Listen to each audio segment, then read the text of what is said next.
Nos deux pays sont frères au-delà des frontières qui les séparent. Et d'ailleurs,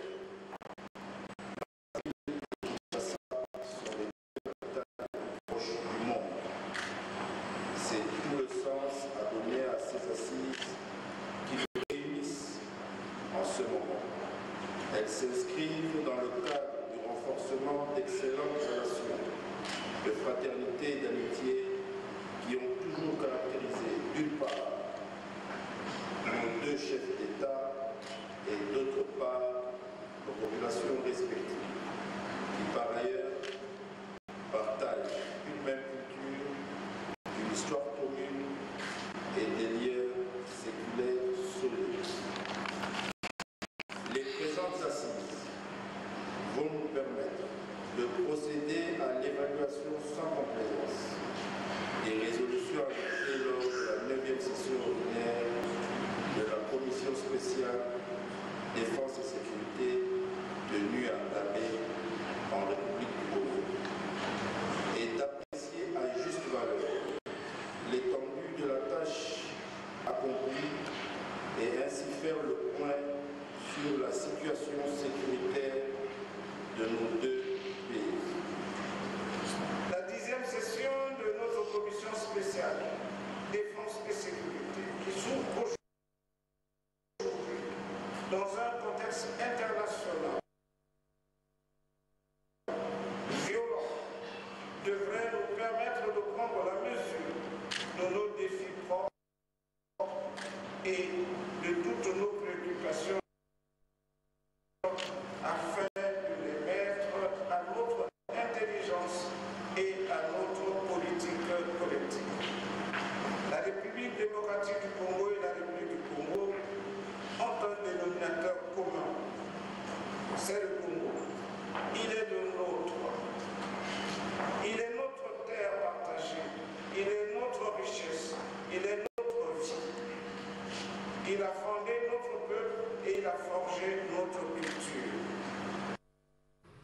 La RDC et la Fédération de la Russie envisagent de signer un cadre juridique de coopération dans divers domaines, notamment la défense nationale, l'agriculture, les infrastructures. Ceci ressort des travaux du forum de Sochi sur le partenariat entre la Russie et l'Afrique dont la RDC est membre. C'est dans ce cadre que les deux parties ont signé un mémorandum d'entente sur les consultations politiques dans le cadre du renforcement des liens et de la coopération bilatérale et multilatérale.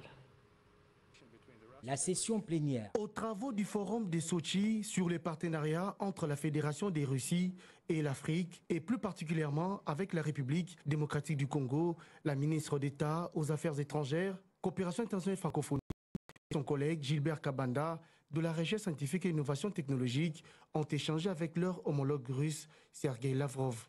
Les deux parties ont examiné la nécessité de créer le cadre juridique pour une coopération avantageuse dans les domaines les plus divers, notamment la défense, l'agriculture, l'énergie, les infrastructures et les échanges culturels.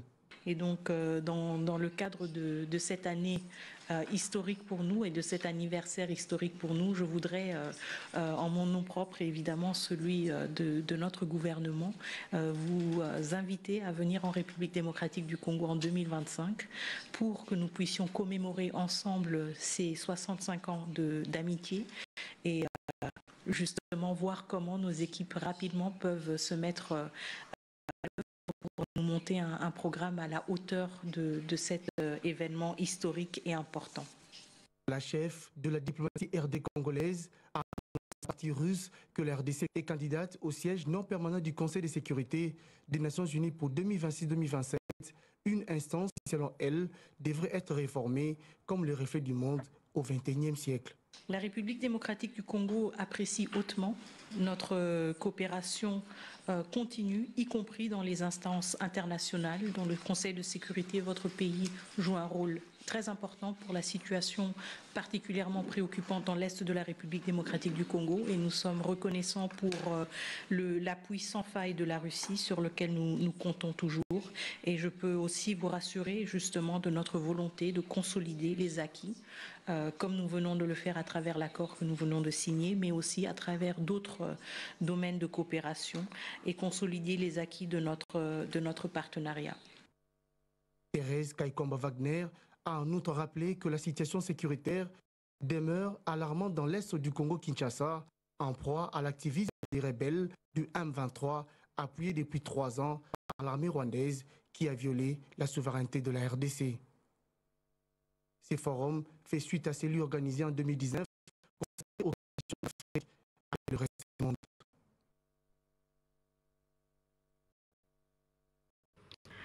Part aussi à ce forum de Sochi, le ministre de la Recherche scientifique et innovation technologique affirme que la Russie est un leader dans le domaine de la science et de la technologie, a beaucoup à apporter aux Africains.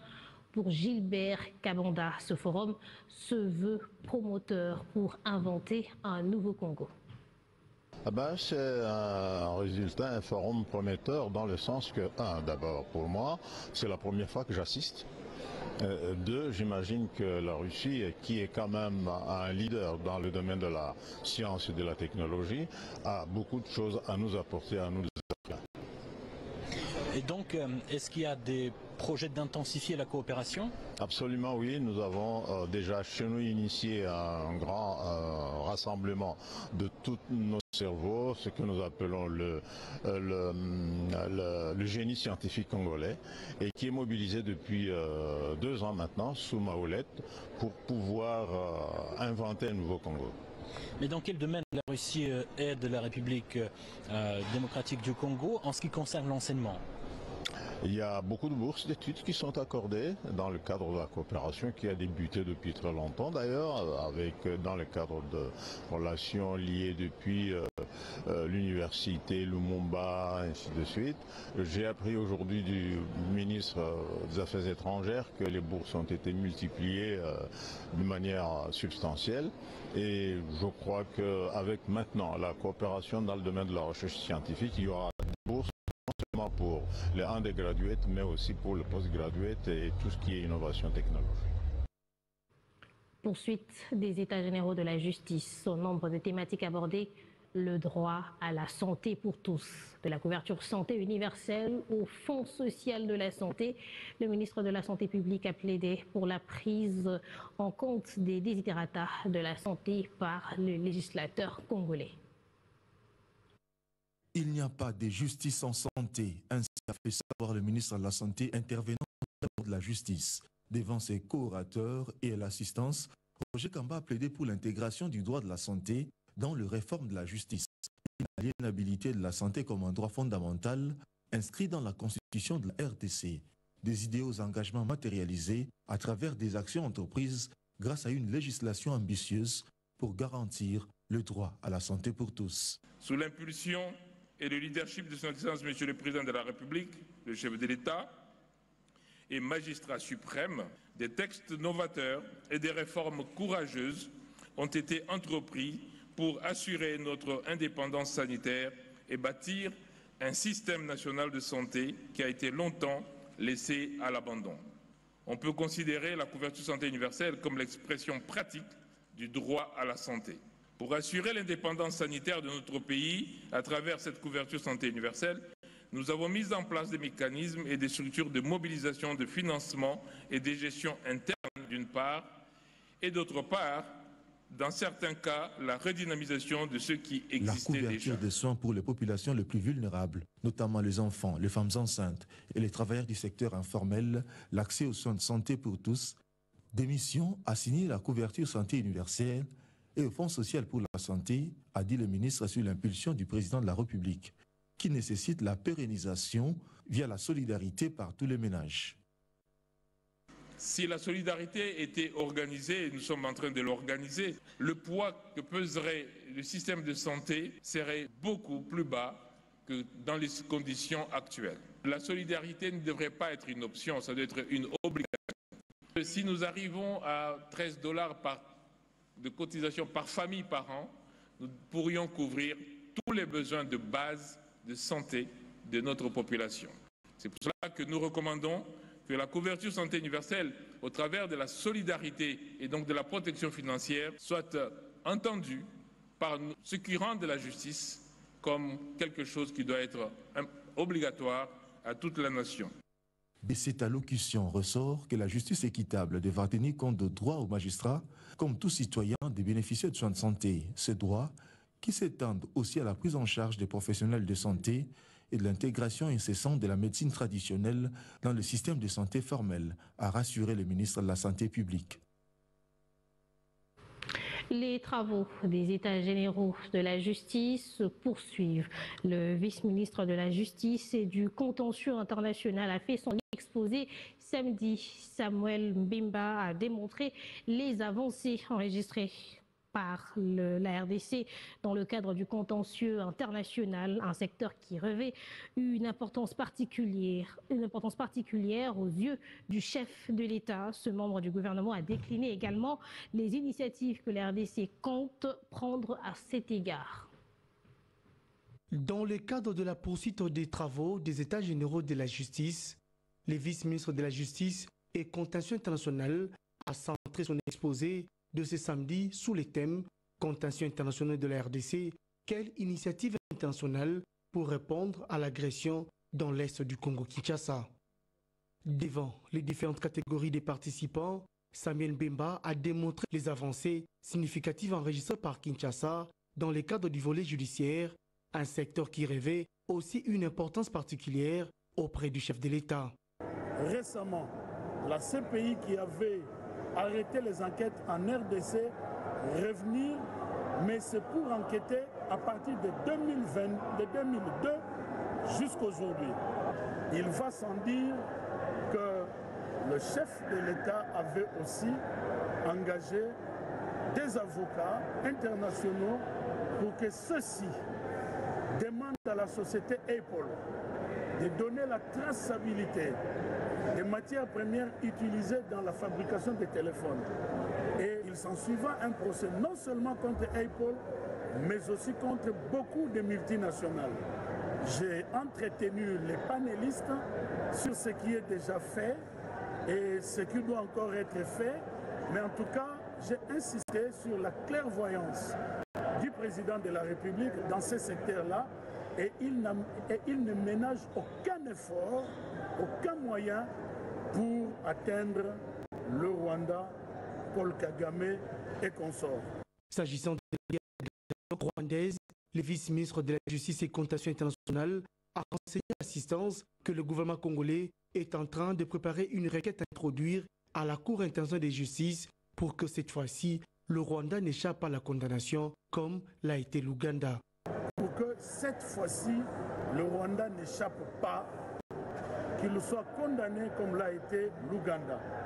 Bouclant son exposé par un appel, Samuel Mbemba invite les Congolais qui subissent encore les exactions du Rwanda à apporter également leur contribution dans le cadre du volet judiciaire afin de mettre fin à ces cycles de violence que connaît la partie est du Congo-Kinshasa.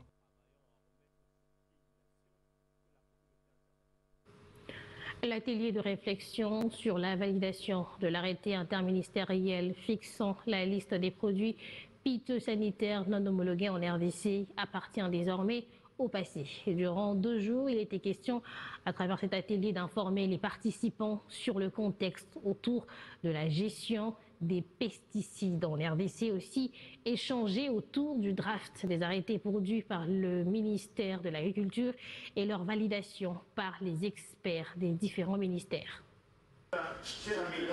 Au sortir de cet atelier de 2 jours portant sur la validation de l'arrêté interministériel fixant la liste des produits phytosanitaires non homologués en RDC, il était question pour les participants à travers ces cadres de réflexion de s'informer sur le contexte autour de la gestion des pesticides en RDC, mais également d'échanger autour du draft des arrêtés produits par les ministères de l'Agriculture et leur validation par les experts des différents ministères. Séance tenante, les experts participants ont formulé des propositions des amendements pertinents qui seront intégrés et pris en compte.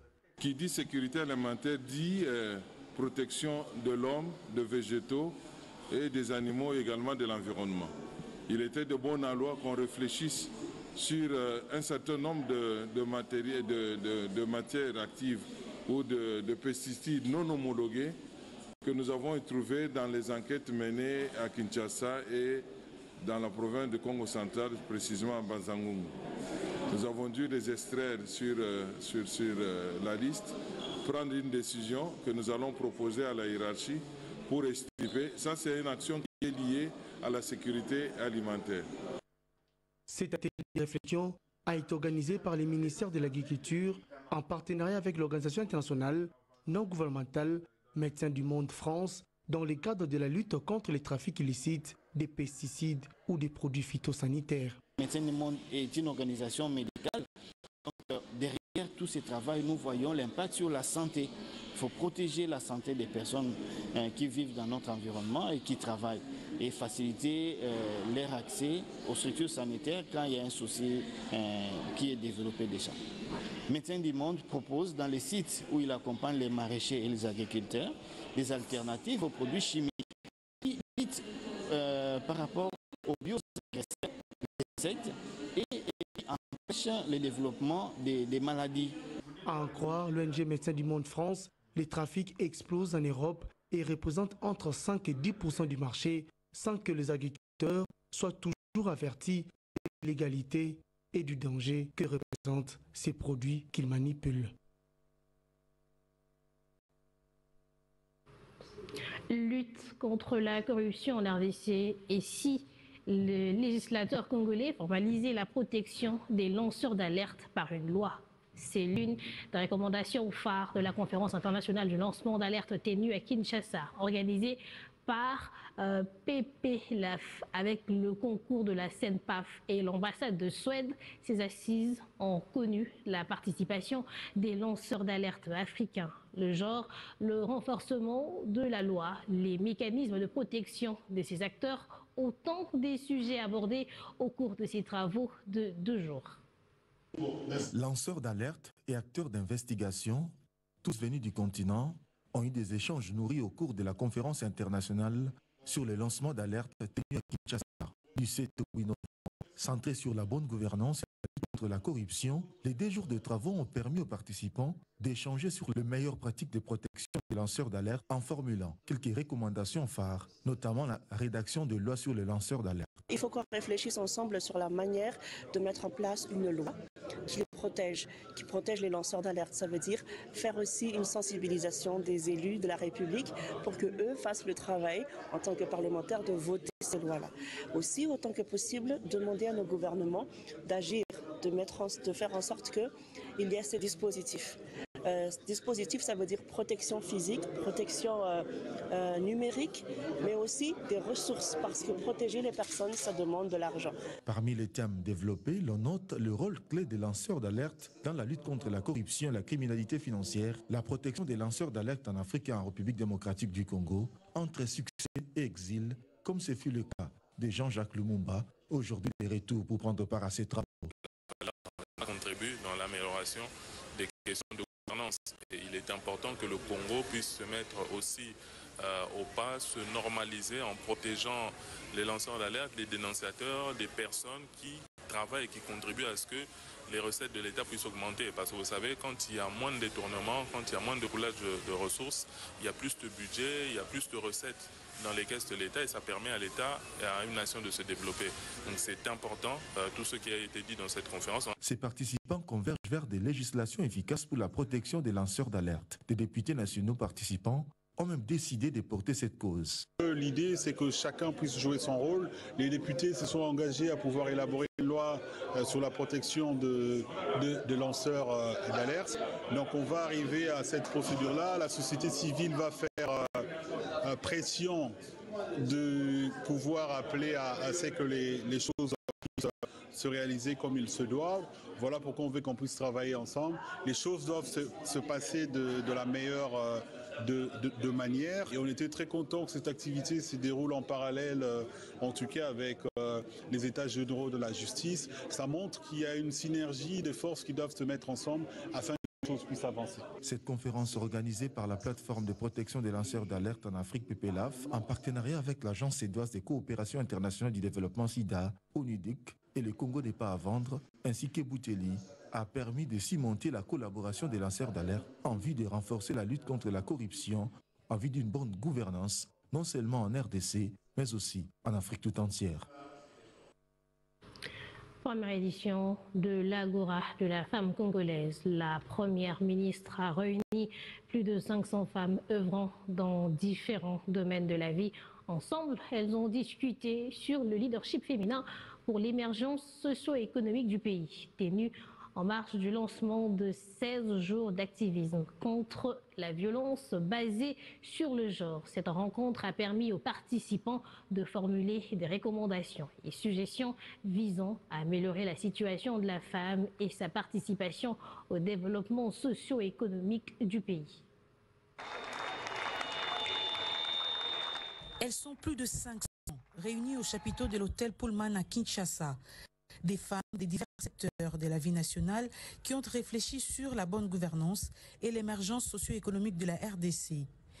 Initiée par la Première ministre, cette première édition de l'Agora de la femme congolaise a mis l'accent sur un leadership inclusif et la lutte contre les violences basées sur le genre. D'où une forte sensibilisation devra s'en suivre. Les femmes continuent de subir au quotidien toute forme de violence. Je pense tout particulièrement aux femmes de la partie est de notre pays, en proie à la barbarie que nous impose le Rwanda et ses supplétifs du M23 et à d'autres groupes armés. Elles subissent toutes sortes de violences pouvant illustrer la cruauté humaine. Judith Souminois a rassuré de l'implication du gouvernement en faveur de la junte féminine pour l'amélioration de ses conditions. J'en appelle à une véritable campagne de sensibilisation à travers tous les canaux médiatiques pour ce message de lutte à toutes les couches de la société jusqu'aux milieux les plus reculés. Je voudrais vous assurer que dans le programme d'action de mon gouvernement, la réduction des inégalités hommes-femmes et la lutte contre les violences faites aux femmes occupent une place prépondérante. Il s'agit d'accorder à la femme sa juste place au sein de la communauté, en favorisant sa participation au développement du pays à tous les niveaux et en luttant contre les violences liées au genre. Organisé en marge des 7 jours d'activisme contre les VBG, pour la chef du gouvernement, c'est à travers ce genre de dialogue que l'on peut trouver des solutions aux problèmes existants, en particulier ceux relatifs à la promotion de la femme et à sa meilleure participation à la vie nationale.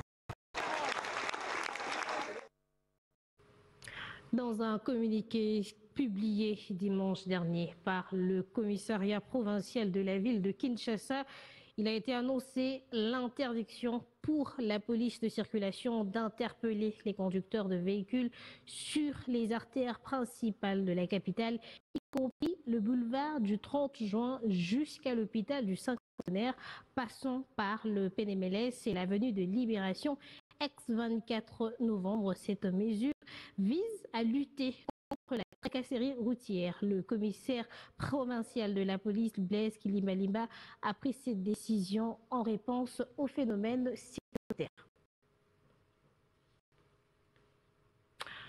Comment conquérir et réinventer l'industrie bancaire en RDC? C'est le thème principal d'une conférence académique organisée par la Faculté des sciences économiques de l'Université pédagogique nationale. 4 panélistes ont pris la parole pour démontrer les faiblesses et les atouts pour arriver à cette industrie bancaire en RDC.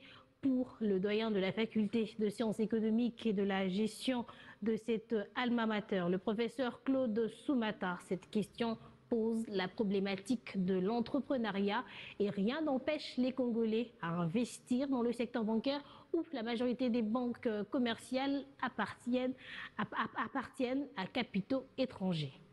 Et on essaie en fait de voir comment faire de sorte que l'industrie bancaire puisse jouer le rôle de financement des activités économiques bien entendu, le rôle de promotion des investissements, mais aussi dans le cadre de la relance de la consommation. Ça veut dire que le système doit être articulé, bien organisé, de telle sorte que les agents économiques puissent retrouver ou trouver des ressources suffisantes pour leurs activités. Ça passe par l'amélioration du cadre réglementaire et ça passe aussi par rapport à la mise en œuvre des structures qui tiennent compte des besoins réels de l'économie. Le problème, c'est effectivement le fait que l'entrepreneuriat ne en fait des répondants majeurs au sein de l'économie. C'est-à-dire les nationaux doivent prendre le problème à bras le corps, investir par rapport aux projets porteurs dans la durée. Donc on ne va pas toujours attendre des taux de retour sur investissement qui soient liés au court terme. Et entreprendre, c'est le fait justement de s'engager par rapport à un horizon temporel de moyen voire de long terme en termes d'opportunités. En fait, le problème de la RDC, c'est l'entrepreneuriat, que ce soit au niveau du secteur bancaire ou même dans le secteur du commerce des détails. Donc, et on voit les supermarchés, comment ils sont en fait gérés. La commission de gestion de fonds Mwanda poursuit avec ses actions sur l'électrification de la cité de Mwanda, une manière de combattre l'insécurité. Le CGFM s'investit dans les projets communautaires qui sont des motifs de satisfaction de la population. La réalisation de la commission de gestion de fonds Mwanda CGFM en sigle, initiative du chef de l'État Félix-Antoine Tshisekedi Tshilombo au Mwanda, une année après la mise à disposition de fonds au comité de gestion. Section dont la plus grande concerne l'électrification de la cité côtière avec 15 nouvelles cabines électriques sont déjà visibles sur terrain, outre le réseau de lignes électriques et de l'éclairage public composé d'au moins 900 lampadaires solaires d'installation. De quoi combattre l'insécurité à la grande satisfaction de population. La CGFM, sous le leadership éclairé de sa présidente, Madame Michelle Makengo, ne ménage aucun effort pour s'inscrire fidèlement dans la vision du peuple d'abord, programme cher au président de la République Félix-Antoine Tshisekedi, auteur de ses dons de 10 millions à sa population de Mwanda. Sous la supervision du ministre des tutelles Aimé Molindo Sakombi, la CGFM s'est déjà investie dans plus de 30 projets communautaires et a reçu plus de 100 demandes en fourniture d'équipements divers et dont un grand nombre est en train d'être distribué aux bénéficiaires. Ces dons, réunis au chef de l'État, sont composés de sous-SIAT et véhicules de police, des véhicules de service pour les chefs de secteur, de tracteurs, des tracteurs et d'autres intrants et engins agricoles aux paysans, de moteurs hors bord et filets aux pêcheurs, d'un millier de bancs aux différentes écoles, notamment à l'école primaire de la base militaire de Kituna et bien d'autres. Défi brillamment relevé par le comité de gestion de la CGFM, sa présidente Michelle Makengo en tête. Et d'autres s'en inspirent. Et c'est par ici que cette édition d'information prend fin. Très bonne suite.